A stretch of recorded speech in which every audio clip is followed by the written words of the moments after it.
Reduction of carbon emissions is one of the key priorities for conservationists who are seeking ways of mitigating the effects of climate change. Now, in Nyeri County, a self-help center is leading the way in such efforts through the construction of energy-saving Jikos known as Kuni, mbili.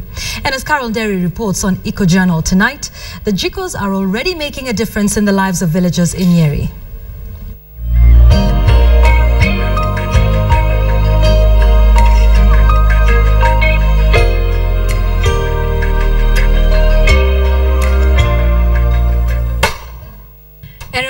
Nderito hammers away, doing what he does best to ensure that his craft is flawless.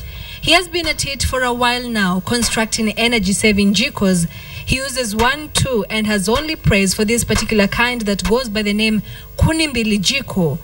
The normal Jiko that is in use in many homesteads pales in comparison to this energy-saving stove that uses less energy by up to 30%. Hii majiko iko njia mingi sana unaweza itumia. Haitumii kuni. Ile kuni unaweza kuwa unatumia tuseme about 2 months, unaweza tumia 4 months.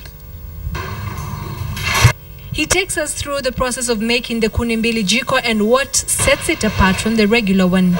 Bia nini mchagara wengine inaitwa vermiculite is a poor conductor of it. Juu sasa hiyo jiko hata tukiwa tunaukarabati na mabati, the outer liner haiwezi kuwa moto na pia inazuia moto kwenye hiyo nini liner. The initiative to seek more ways of conserving energy comes against a backdrop of growing concern about the state of the climate around the globe. Experts say the irregular rainfall patterns or the absolute lack of it in some regions are only a few of the signs that the global climate is changing. We are working extensively to educate the communities who are resource poor. Alice Toita, the programs manager of the Self-Help Center, says they have been advocating for the use of these Jikos in the rural areas of Nyeri, and the message, it appears, is beginning to sink in. Farmers have really adopted this stove, especially in Nyeri County where there is scarcity of fuel. Inscribed on the Jiko is this serial number that helps to track its use once it is bought.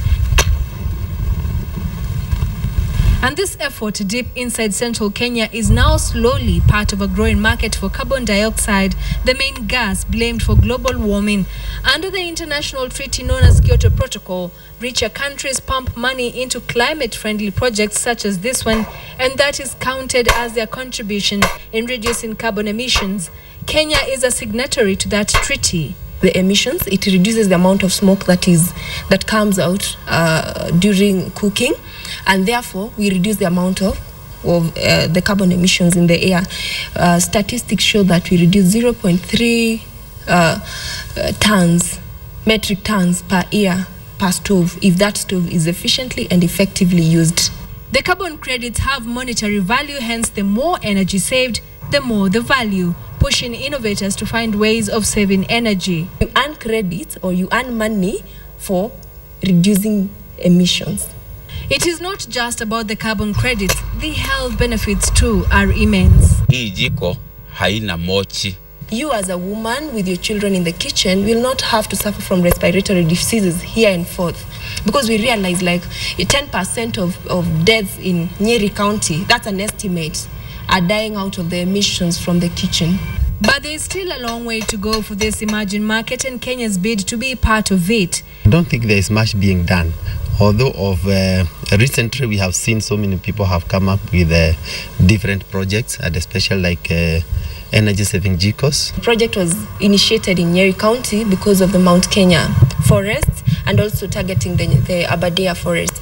Kenya is currently embarking on a climate change law, having put in place a response strategy 4 years ago, and Alice and her team remain optimistic.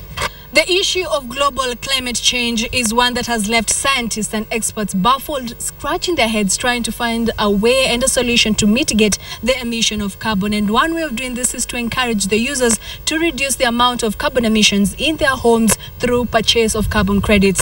They say Kenya still has a long way to go, but this is possible and can be done. Carol Derry for KTN in Nyeri County.